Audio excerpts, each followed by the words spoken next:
The Chamber advocates for the business community as a whole. So there are individual industry-specific organizations that represent a particular sector in business in South Carolina. The Chamber represents the business community as a whole. So we advocate for policies that help improve the business climate in South Carolina as a whole. You know, the old rising tide lifts all boats. You know, the Chamber kind of takes the lead on that front to try to advocate for broad-based policies that make South Carolina more business friendly. Every year our board, the business leaders and our members come together and develop our competitiveness agenda.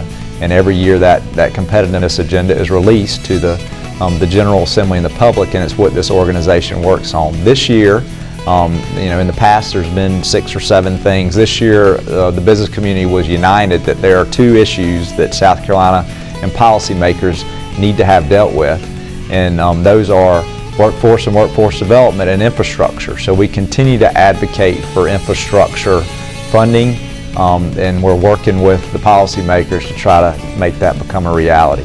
When you look at the climate in South Carolina right now, the business climate, it's really good, and it's really good because the business community has been proactive in trying to seek those things that can keep South Carolina competitive with our competitors. So, you know, I think when we look at infrastructure funding, you know, if you look at our neighboring states, they all have passed legislation just this year that provides more revenue for their infrastructure, and they were already ahead of us in what they spent per mile. So what the business community in South Carolina would say is it's now time for South Carolina's leaders to come together and provide a sustainable, recurring revenue stream for our roads and bridges in state. So the business community has come together and put, you know, basically a 5-point plan together that looks for a recurring revenue stream. It looks to diversify our revenue stream. We're too dependent on the gas tax as a whole. So we hit on points, and then we tell the General Assembly that, you know, we're not going to draft the bill for you, that you've got to work out and find the solution.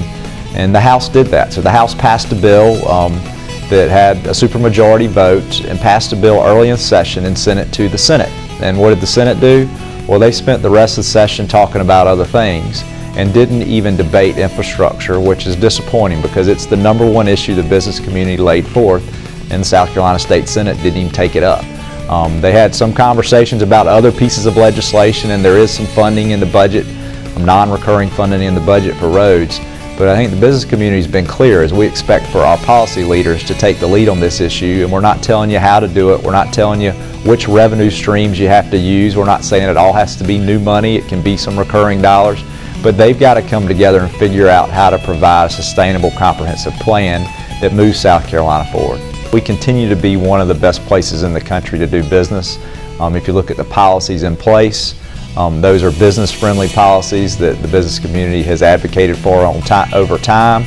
And if you look at kind of where we are on the economic development front, Governor Haley and Bobby Hitt, Secretary Hitt, continue to make great strides in recruiting industry to our state and bringing jobs to South Carolina, and we continue to be recognized as one of the IT states in the United States when it comes to economic development and job growth.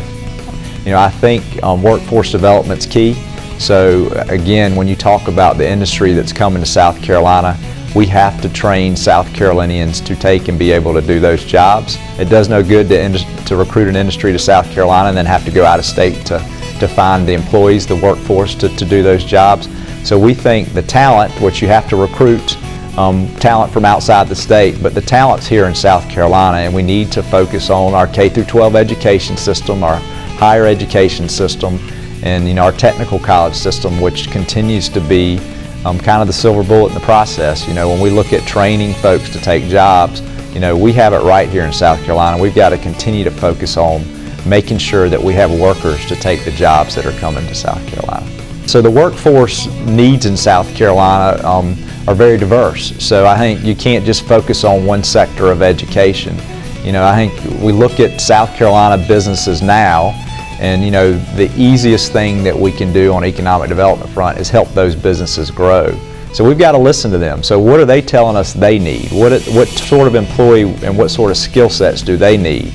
And I think the state, the system, has to respond to those needs. So I think it's as simple as listening to businesses, our members, businesses that are already here in state that are looking to expand and grow, and understanding what their needs are. Yeah, so I think the biggest challenges that our state faces is probably the federal government. When you look at the regulations and policies being pushed down from Washington, D.C. on states, in a state like South Carolina, that's the biggest thing that we see as, kind of inhibitor to growth. And it's, in this world, we don't compete just with Georgia and North Carolina and Texas and Tennessee. We compete internationally with other locations across the world, and we need to make sure that the United States has policies that don't get in the way of that economic development and job growth.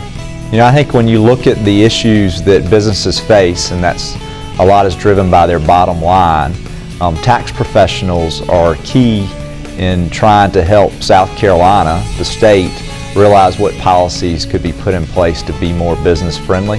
So I think when you look at CPAs, it's an important part of the group that has to work on continuing to move South Carolina forward.